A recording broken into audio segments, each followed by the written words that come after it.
तो अगर आपकी भी 11th खराब थी पर अब आप 12th में अच्छा स्कोर करना चाहते हो तो ये वीडियो आपके लिए बनी है। तो चलो देखते हैं कि कैसे 11th 12th पे अफेक्ट नहीं करती। अगर आप 11th में ज़्यादा अच्छे नहीं थे फिजिक्स में, आपके 90 प्लस स्कोर नहीं गया, आपके फंडामेंटल्स कुछ वीक हैं, तब भी आप 12th में कैसे 95 स्कोर कर सकते हो। क्योंकि 11th की फिजिक्स और 12th की फिजिक्स में बहुत कम कोरिलेशन होता है। तो अगर आपकी 11th की फिजिक्स इतनी अच्छी नहीं है तो भी आप 12th में अच्छा कर सकते हो, क्योंकि ये डिफरेंट ब्रांचेज हैं फिजिक्स की।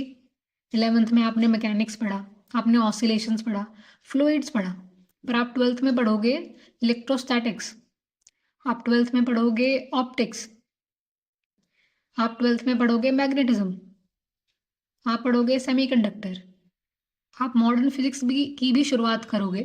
तो ये ब्रांचेस आपकी 11th से ज़्यादा कोरिलेट नहीं करती। क्या कोरिलेट करता है फिजिक्स में थ्रू आउट, कि आपको वेक्टर्स आते हैं कि नहीं। तो जो 12th में आने के लिए जो प्री रिक्विजिट आपके पास होगा, जो चीज़ आपको पढ़नी चाहिए, जो आपको यूज़ बार बार होगी 12th की फिजिक्स में, वो वेक्टर्स होंगे बस। और एक फॉर्मूला वर्क डन का, पोटेंशियल एनर्जी का फॉर्मूला जो बार बार यूज़ होगा, एक work done is equals to tau d theta, ये फॉर्मूला ये यूज होगा आपका। और बाकी हम वेक्टर्स की डायरेक्शन देख ही लेंगे। तो 12th की फिजिक्स इतनी टफ नहीं है, आप 12th में बहुत अच्छा स्कोर कर सकते हो। और बहुत इजी ब्रांच है 12th की फिजिक्स, ये आपके लिए बनाई गई है कि 12th में बच्चा बोर्ड में अच्छा स्कोर करे। और वैसे भी मैकेनिक्स के बाद ही इलेक्ट्रोस्टैट्स और सेमीकंडक्टर मॉडर्न फिजिक्स ये पढ़ी जाती है।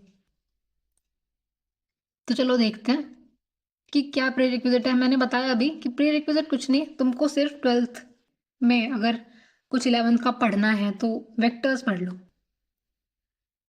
क्योंकि बहुत बेसिक है। वेक्टर्स का आपको क्या आना चाहिए, वेक्टर्स पता होना चाहिए। वेक्टर क्या होता है, उसकी एक डायरेक्शन होती है, एक मैग्नीट्यूड होता है, वेक्टर का एडिशन कैसे होता है, सब्सट्रैक्शन कैसे होता है। तुम्हें वेक्टर का कंपोनेंट लेना आना चाहिए। अगर ये एक वेक्टर है और ये एक्स एक्सिस है और ये वाई एक्सिस, तो इसका एक्स कंपोनेंट कितना होगा अगर ये थीटा बनाता है। तो तुम्हें ये लेना आना चाहिए। तुम्हें वेक्टर्स का इतना ही नॉलेज चाहिए। मैं कोई प्रीरिक्विजिट नहीं अज्यूम करती तुमको कि तुम्हारे 90 प्लस स्कोर होंगे तभी तुम 12th में अच्छा कर पाओगे। एक तो इतना कुछ कोरिलेट करता नहीं है फिजिक्स 12th 11th से, और दूसरा मैं इतना अज्यूम करके चलती भी नहीं कि बच्चों ने इतना अच्छा हाई फाई पढ़ा हुआ होगा। अगर तुम मेरे लेक्चर देखोगे तो मैं बहुत बेसिक से पढ़ाती हूँ। तुमने 11th में 60 भी स्कोर किया होगा ना अपने फिजिक्स में, तब भी तुम्हें समझ में आ जाएगा 12th।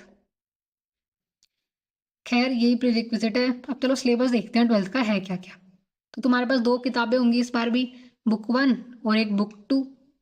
बुक 1 के अंदर होंगे तुम्हारे 8 चैप्टर और बुक 2 के अंदर होंगे 6 चैप्टर। तो चलो देखते हैं कि क्या क्या है भाई इस चैप्टर के अंदर। थोड़ा ओवरव्यू लेते हैं।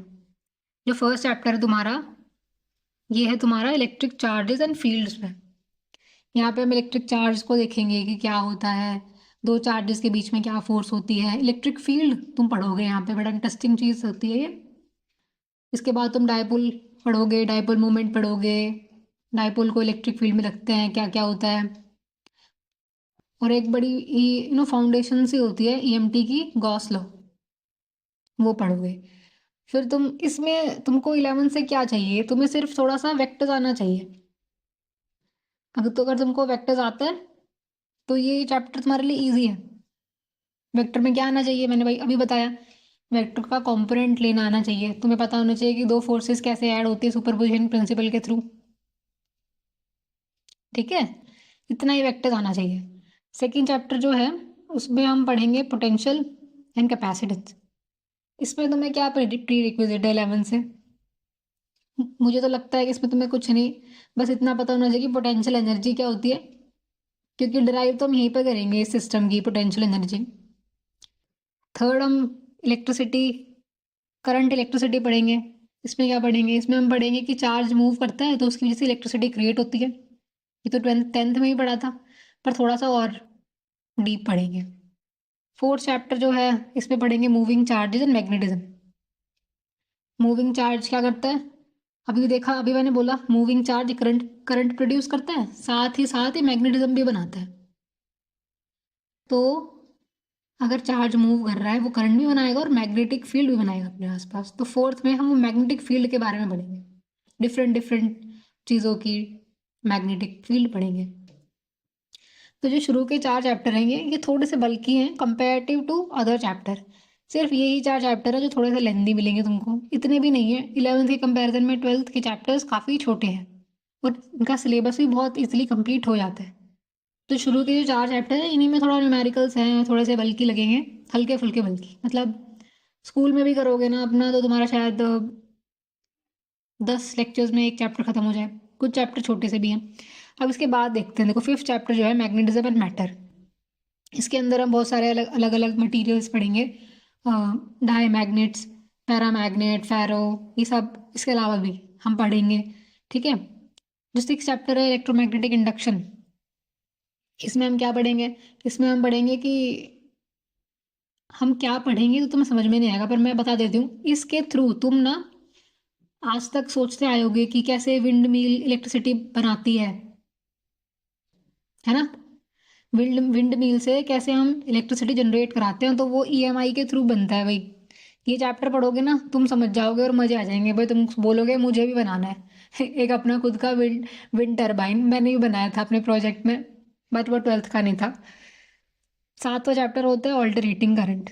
इसमें क्या है, हमने तुम्हारे घर पे जो वोल्टेज आती है वो एक ऑल्टरनेटिंग करंट है, सॉरी ऑल्टरनेटिंग वोल्टेज आती है।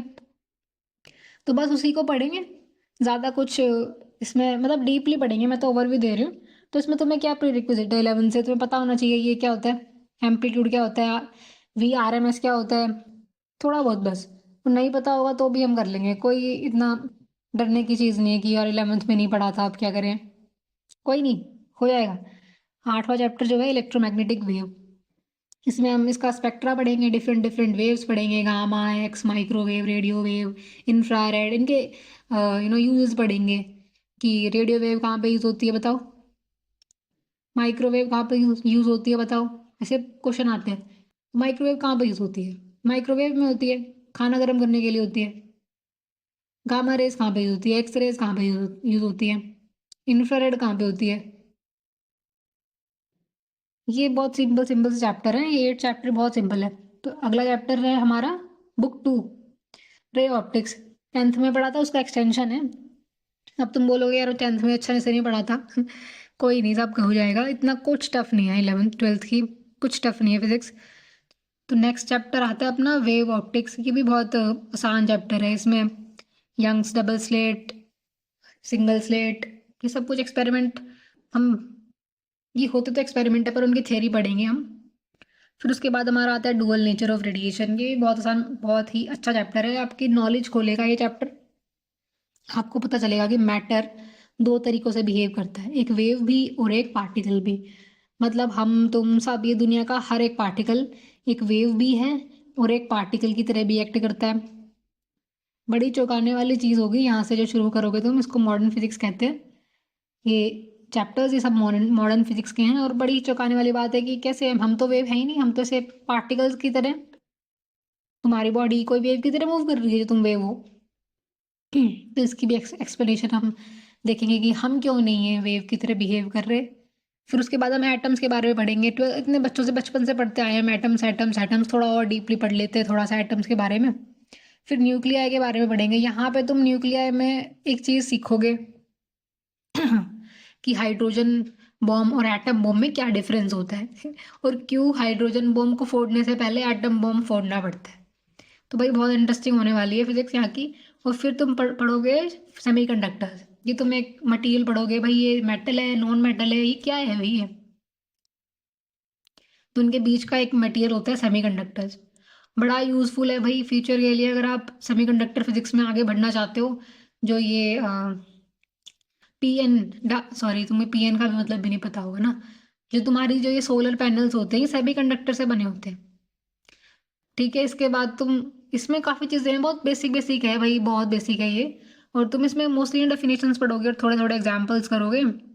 जो मेजरली बच्चों को जहाँ पे थोड़ा सा प्रॉब्लम होती है वो ये शुरू के चैप्टर्स ही हैं, 1 2 3 4, इसी में थोड़ा ज़्यादा न्यूमेरिकल्स इन्वॉल्व हैं। अदरवाइज बाकी फिजिक्स बहुत अच्छी है। रे ऑप्टिक्स में थोड़े से न्यूमेरिकल्स मिल जाएंगे, वेव ऑप्टिक्स में भी थोड़े बहुत मिल जाते हैं एग्जाम्पल्स। EM वेव तो जस्ट डेफिनेशन बेस्ड है, मोस्टली एग्जाम्पल बेस्ड है, तुम्हें इसकी एप्लीकेशन पता होनी चाहिए। मतलब हर चैप्टर में थोड़े बहुत न्यूमेरिकल्स हैं, पर मेजरली जो शुरू के 4 चैप्टर हैं थोड़े बल्कि हैं, बाकी बहुत ईजी है। तो कोई लोड नहीं लेना कि भाई कैसे होएगी, 11th की तो बहुत टफ थी। 11th एक्चुअल में वो फील्ड ही टफ है।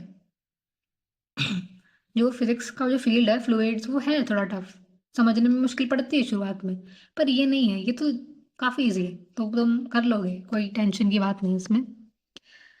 तो ठीक है, मैंने बता दिया, कोई प्री रिक्विजिट है नहीं है सच। वेक्टर्स पढ़ लो, एक वर्क डन का फॉर्मूला तुम्हें पता होना चाहिए, ठीक है। बस इतना ही है 12th की प्री रिक्विजिट। और थोड़ा बहुत ही करके करना है तो थोड़ा बहुत ऑसिलेशंस के बारे में पढ़ लेना, ठीक है। थोड़ा बहुत मन करे जब टाइम आए तो रे ऑप्टिक्स में 10th की अपनी बुक पढ़ लेना। देखो जैसे मैंने तो 10th में पढ़ी थी अपनी लखमीर सिंह मंजीत कौर, मैं तो उससे पढ़ती थी।